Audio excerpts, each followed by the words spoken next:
Satu. Hello everyone, welcome to Ngobrai, ngobrol bareng biar santai. Last episode, come on, give it a applause. Yoi. Sampai kita nih di last episode bersama siapa nih malam ini nih? Ada siapa nih sama kita nih? Pasti kalau untuk sobat Ngobrai apalagi yang KBM FAI nggak asing sama beliau. Siapa nih beliau? Perkenalan dulu dong. Seru banget ya ternyata. Aku perkenalan diri deh kalau gitu. Halo teman-teman semua, teman KBM yang nonton channel ini ya. Sebelumnya perkenalkan, namaku Arista Oliver Daus. Aku mahasiswa pendidikan agama Islam. Aku angkatan 18. Mungkin itu sih untuk perkenalan diri aku. Ayo dong, kenalin lagi. Mungkin ada jabatan-jabatan apa gitu ya kan yang kita perlu tahu ya kan. Merendah banget nih Mbak Arni. Oke deh kalau gitu mungkin aku lebih ceritain soal organisasi aku Yeah, ya karena memang selama berproses di Fakultas Agama Islam ada banyak sekali organisasi yang memang aku dudukin. Pertama itu aku berproses di Poros, Persma Poros sebagai jurnalis yang memang nulis berita, wawancara sebagai wartawan, nulis berita kampus nasional, tapi itu nggak berjalan lama karena kan kalau di Poros itu sebagai pers, sebagai jurnalis kita nggak bisa dualisme ya di Ormawa sama di jurnalis. Jadi aku memilih sempat 2,5 tahun kalau nggak salah ya kurang lebih itu di Poros. Akhirnya aku keluar. Aku karena waktu di Poros aku juga di HMPS PAI. Setelah di HMPS PAI aku naik ke eksekutif. Waktu itu di BEM FAI aku sebagai kasrat, anggota kasrat. Terus alhamdulillah lanjut lagi ke DPR sebagai ketua DPM FAI. Sebagai ketua DPM FAI, alhamdulillah aku juga bangun komunitas, namanya Komunitas Perempuan Berdikari, yang memang konsen soal ruang penyadaran perempuan dan kaum termarginalkan. Itu sih beberapa organisasi. Oh iya, aku juga terlibat sebagai editor Pundi waktu itu, untuk menulis berita, bikin tulisan, sempat juga belajar sama teman-teman janasu.id untuk ngirim tulisan segala macam barang cutting PAI dulu ya, sama banyak sih. Jadi emang kegiatan aku waktu sampai sekarang berproses masih di bidang menulis, masih berjelajah di organisasi. Luar Itu sih. biasa. Give applause dong teman-teman. Lihat, sekarang kalian tahu kan siapa beliau? Waduh. Enaknya manggilnya apa nih? Kak, Mbak atau apa nih? Kan saya kan lebih muda walaupun mukanya mungkin boros ya, tapi emang lebih muda kan. Panggilnya takut gak sopan gitu. Oh boleh bebas sih kawan. Kak Arista boleh juga. Ini Biar Kak lebih Arista, gitu kan. Kak Arista nih, kita panggil Kak Arista aja nih.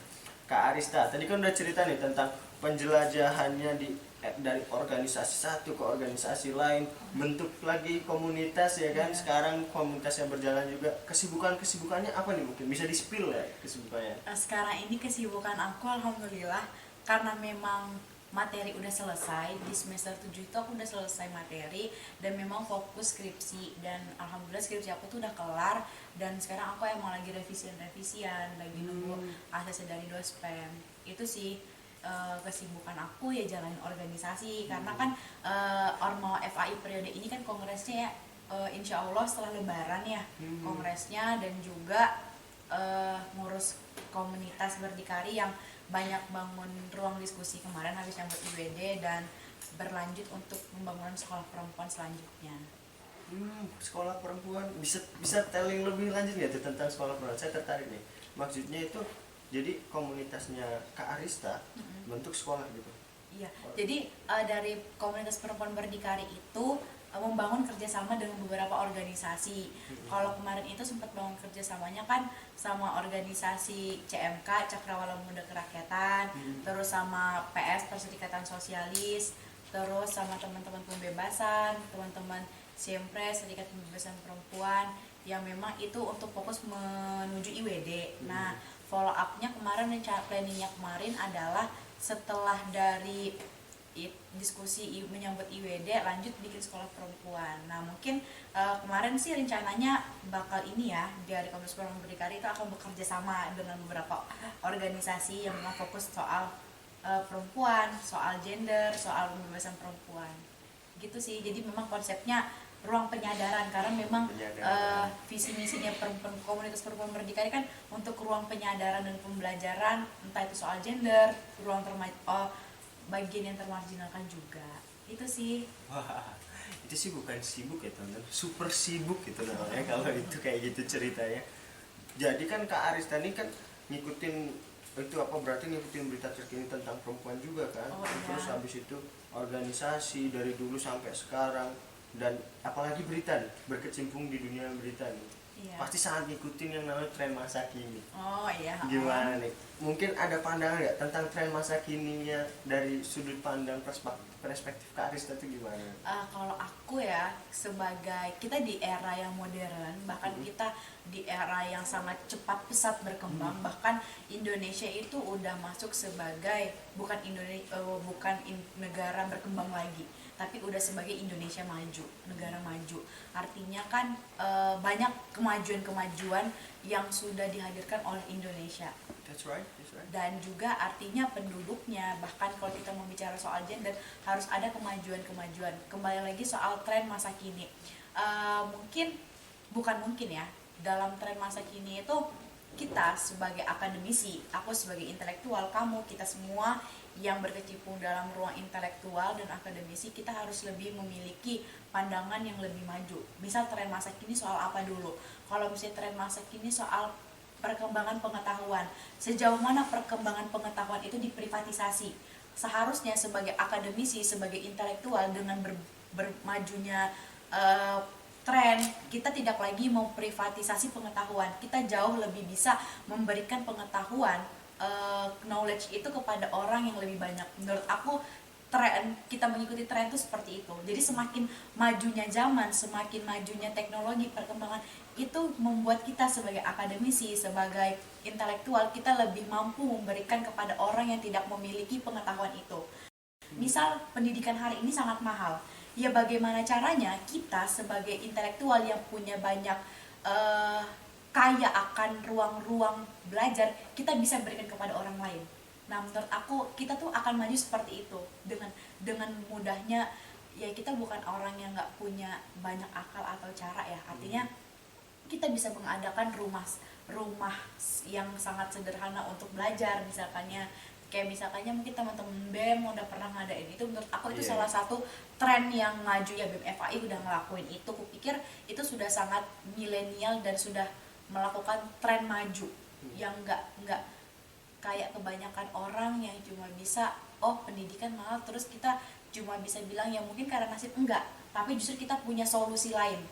Terus juga soal kemajuan tren masa kini, kita juga harus punya banyak pemikiran brilian, karena yang berbahaya saat ini adalah semakin majunya zaman, kita justru terlalu nyaman di zona nyaman, padahal kenyamanan itu kadang membuat kita jadi nggak berkemajuan. Nah, karena zona nyaman itu kan kadang bikin kita betah ya. Kayak misalkannya ruang pendidikan hari ini kita difasilitasi dengan ruang ber-AC, buku yang udah memadai, misalkannya teknologi yang semakin canggih, wifi yang tersedia. Nah, dengan itu harusnya membuat kita makin sadar, kita harus mengelola banyaknya fasilitas ini untuk hal yang lebih banyak. Membangun ruang-ruang pengetahuan di daerah kampus, misalkannya kan teman-teman BMFI pernah ngadain kampanye literasi. Itu suatu hal yang menarik menurut aku, bahkan yang nggak pernah dilakukan oleh banyak orang, bahkan organisasi se-UAD menurutku belum pernah mengadakan yang namanya kampanye literasi dan menduduki kampus. Itu suatu kemajuan yang kita punya fasilitas, dan bahkan jauh lebih bagus ketika teman-teman BEM maupun BEM FAI, BEM universitas berani mengadakan di dalam kampus, karena memang ruang aman mahasiswa intelektual ada di dalam kampus. Karena memang ruang belajar kita untuk berkemajuan, punya pemikiran brilian, itu memang bukan hanya di dalam kampus, tapi kita bisa mengajak orang-orang lebih banyak sadar akan pengetahuan itu. Oke. Menarik banget nih kalau kita membahas tentang keliterasian ya, apalagi tadi udah sempat disinggung sama Kak Arista kalau BEM FAI sendiri itu udah menerapkan itu di grand design-nya ya teman-teman. For your information, di PM, di bagian kami ada divisi PM namanya, Departemen PM lebih tepatnya. Mereka melakukan kayak bimbingan belajar untuk anak-anak di pokoknya SD atau di bawahnya gitu, karena keresahan kita yang melihat mereka itu sedikitnya edukasi mereka saat di masa pandemi ini contohnya ya, apalagi pandemi online. Terus habis itu anak-anak kan juga susah juga kan kalau misalnya cari keilmuan kayak gitu. Anak apalagi di umur-umur segitu kan belum masa dimana mereka bisa learn something cuma dari melihat. Kalau learn something melihat, mereka bakal learn something tapi dengan perspektif mereka. Iya, Betul nggak? Kalau kita sekarang kan yang udah di umur segini kan pasti learn something, pasti kita nggak ngelihat, kayak ngelihat kita learn terus kita pikirkan ini outputnya mau gimana, itu kan bukan sekedar perspektif kita tapi kita ada kayak dari buku, dari apa gitu. Sedangkan umur anak-anak di bawah itu kan kayak kalau masih SD gitu kan butuh bimbingan, yang namanya butuh bimbingan itu ya kak ya. Jadi dari FI kita ngeluarin itu. Terus kemarin juga sempat disinggung kampanye literasi, grand design, kampanye literasi. Jadi kami memang mengembangkan keliterasian. Tapi nih dari tadi yang diterangin Kak Arista nih tentang mengikuti apa tadi, tren, mengikuti tren, kalau saya kasih kesimpulan ya, mengikuti tren adalah memperkaya diri sehingga kita bisa memberikan hal yang lebih baik dan bukan memunculkan tren-tren yang buruk. Iya benar sih. Itu dari Kak Arista tadi. Mungkin nih Kak Arista nih ada positif negatifnya di tren itu kan pasti ada ya. Ada. Output orang kan beda-beda. Ada orang yang anggap ini baik tapi tidak ternyata buat orang lain. Nah itu mungkin dari perspektif Kak Arista sendiri nih untuk positif dan negatifnya itu dari contoh tren misalnya itu apa? Kalau kita mau bicara soal tren masa kini itu kan ada banyak aspeknya ya. Kita mau memilih yang mana. Bisa juga soal fashionable. Nah banyak anak muda sekarang ini kan dia harus berpenampilan fashionable, terus stylish dengan hal-hal demikian. Tapi justru itu membuat dia menjadi individualis. Nah tapi menurut aku justru kita akan lebih memiliki kita boleh mengikuti tren, tapi kita nggak boleh melupakan yang namanya esensi kita sebagai manusia. Hakikatnya manusia, apa di dalam dunia pendidikan itu adalah memanusiakan manusia. Nah jangan sampai kita sibuk dengan memperkeren style, tapi kita lupa untuk memperkaya pemikiran bahkan batin kita sebagai manusia. Nah yang mungkin aku bicara soal negatifnya dulu. Ini aku nggak bilang semua, tapi ada beberapa orang yang mengikuti tren itu justru membuat dia sebagai manusia individualis. Karena kalau kita mau bicara sistem negara hari ini, misalnya sistem kapitalisme ini kan membentuk seseorang menjadi individual. Yang dimana teknologi semakin canggih, pengetahuan diprivatisasi, dan orang-orang semakin sulit untuk menjangkau hal-hal yang mereka ingin dapatkan. Misal contohnya kita bicara soal kebutuhan makanan. Ya kita juga nggak bisa lepas dengan digitalisasi. Nah tapi di luar sana juga banyak orang yang belum bisa makan, banyak orang yang nggak bisa megang teknologi. Nah makanya dengan berkembangnya zaman, dengan majunya tren, kita nggak, jadi ada suatu cerita ya aku lupa di negara mana, tapi cerita itu ada satu orang di mana dia di negara itu orang yang cuma bisa menggambar. Jadi waktu itu belum ada kamera, belum ada teknologi yang canggih untuk memotret seseorang. Jadi dia cuma menggunakan yang namanya pensilnya dia untuk melukis orang. Jadi misalnya suatu keluarga mau foto, dilukis tuh, ditulis sama orang itu benar-benar persis dan mirip. Semua orang menuju ke dia, tapi makin lama makin berkembangnya zaman, yang kita sebut tren makin maju, hadirlah yang namanya kamera. Sekali cekrek sudah tergambarkan orang tersebut, dan akhirnya yang pelukis itu udah ketinggalan zaman, dia udah tidak lagi terpakai, dan dia justru hanya bisa mengurung diri. Karena apa tadi? Karena udah teknologi yang semakin maju, dan semua orang udah tidak lagi menggunakan jasanya dia, tapi justru menggunakan teknologi. Nah di samping itu kita juga perlu mengikuti zaman, karena kalau kita nggak bisa berdampingan dengan tren yang makin maju, kita akan gaptek, kita akan ketinggalan.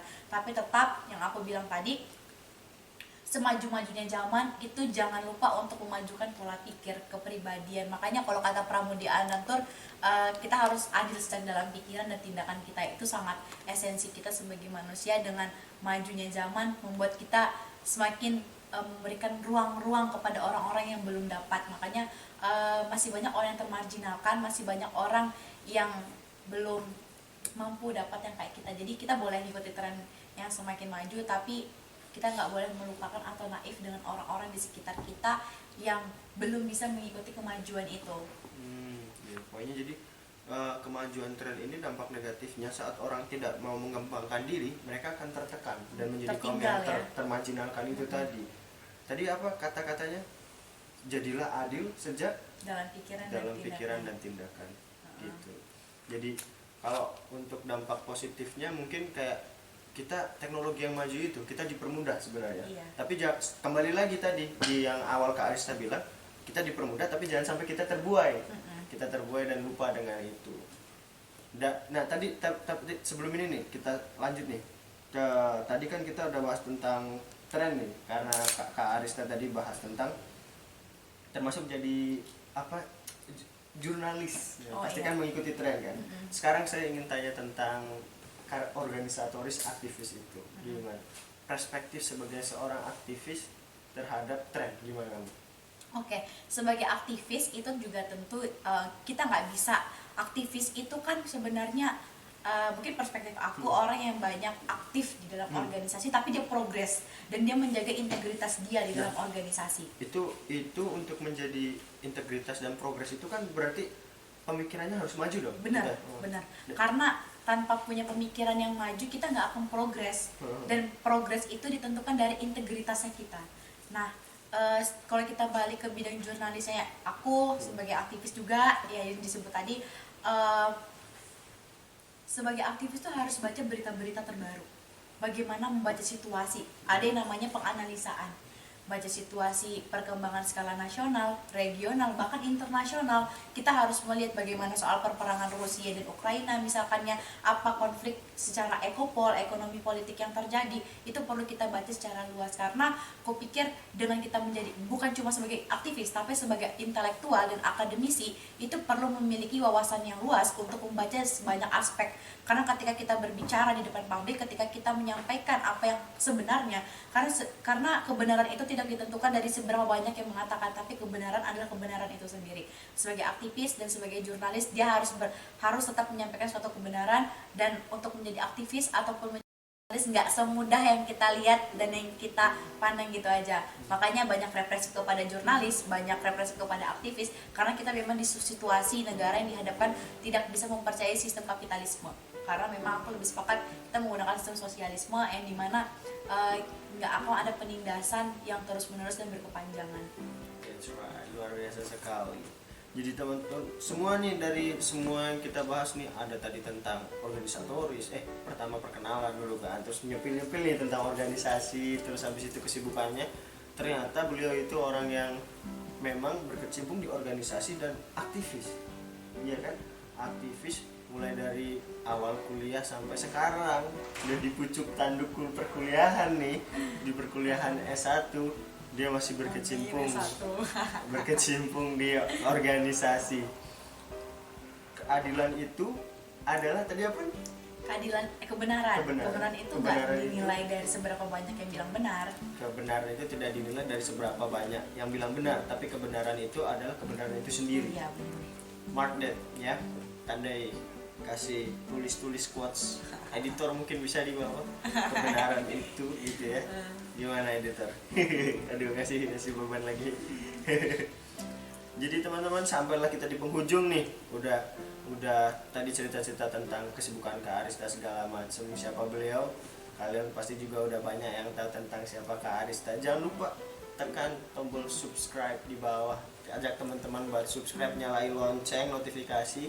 Walaupun ini video terakhir dari Ngobrai, tapi di BMFAI nanti masih banyak lagi video-video yang bakal diupload. Contohnya short movie belum semuanya ke-upload dong. Pasti kalian udah nonton episode 1, ya kan? Iya pasti dong. Jangan lupa nonton short movie. Oke, terima kasih teman-teman. Bye-bye. Jumpa lagi.